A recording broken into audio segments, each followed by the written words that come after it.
तेजस्वी यादव के एक दांव से थर-थर कांप गए मोदी और शाह। भारत भारत चिल्लाने वाले बोलने लगे इंडिया। आखिर वक्त पर बदल लिया फैसला। इंडिया को भारत बोलने पर जोर दे रहे थे साहिब। तेजस्वी यादव ने चला जोरदार शॉट। साहिब ने दी सफाई, इंडिया इंडिया ही रहेगा। तेजस्वी के दांव से घुटने के बल आ गए साहिब। ममता बनर्जी ने बजाई ताली। शरद पवार ने तेजस्वी को दी शाबाशी। लालू भी मुस्कुराई।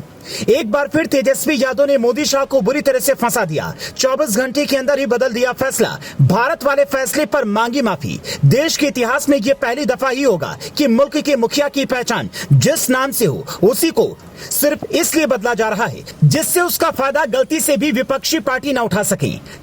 जब तेजस्वी यादव ने विपक्षी मोर्चा तैयार किया और उसका नाम इंडिया रखा, तब से ही साहिब और उनके करिंदों के सांसें फूली हुई हैं। पहले इंडिया नाम को इंडियन मुजाहिदीन से जोड़ा, ईस्ट इंडिया कंपनी से जोड़ा। यही नहीं, इंडिया को घमंडिया कहना शुरू कर दिया। लेकिन हर खेल में बीजेपी का बिगड़ैल बोल वचन भारी पड़ गया तो देश को इंडिया नहीं बल्कि भारत नाम से बुलाने पर जोर दिया जाने लगा। लेकिन यहीं पर तेजस्वी यादव ने एक और दांव चल दिया जिस पर सारी विपक्षी पार्टी के नेताओं ने ताली बजानी शुरू कर दी। मोदी के फैसले की तेजस्वी ने तैयार की नई काट। लालू ने भी दिखा दी हरी झंडी। खिलखिला उठे ममता और शरद पवार।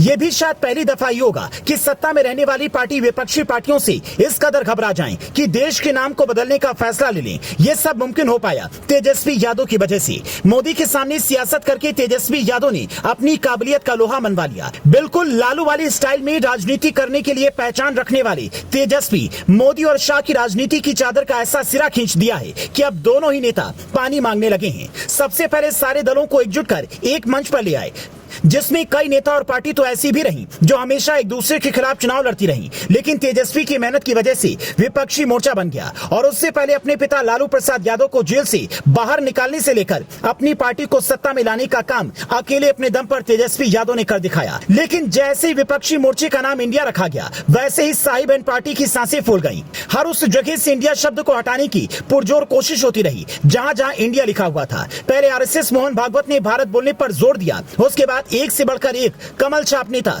ज्ञानी हो गए। अपनी अपनी तरीके से भारत की महत्वता पर जोर दिया जाने लगा। यही नहीं, G20 सम्मेलन के लिए जो निमंत्रण पत्र छापे गए उस पर प्रेसिडेंट ऑफ भारत लिखा गया, जिसने जाहिर कर दिया कि विपक्षी मोर्चे को दगी हुई तोप बताने वाली बीजेपी खुद के सिरे से खाली कारतूस साबित हो रही है। जैसे ही भारत भारत बीजेपी चिल्लाने लगी, वैसे ही तेजस्वी यादव ने एक और सवाल दाग दिया। तेजस्वी यादव ने कहा, कहां कहां नाम बदलेंगे, हमें इंडियन होने पर गर्व है। हमारे नारे में तो दोनों हैं। इंडिया गठबंधन का टैग लाइन है, जुड़ेगा भारत जीतेगा इंडिया। माना जा रहा है कि बीजेपी ने सिर्फ विपक्षी मोर्चे के नाम पर गौर किया था, उनकी टैगलाइन पर नहीं। अब तेजस्वी यादव के इस बयान के बाद बीजेपी बैकफुट पर आ गई है और इंडिया को इंडिया बुलाने पर जोर दे रही है और इंडिया को भारत करने का जो फॉर्मूला इजाद किया गया था उसे जमीन में दफन कर दिया है।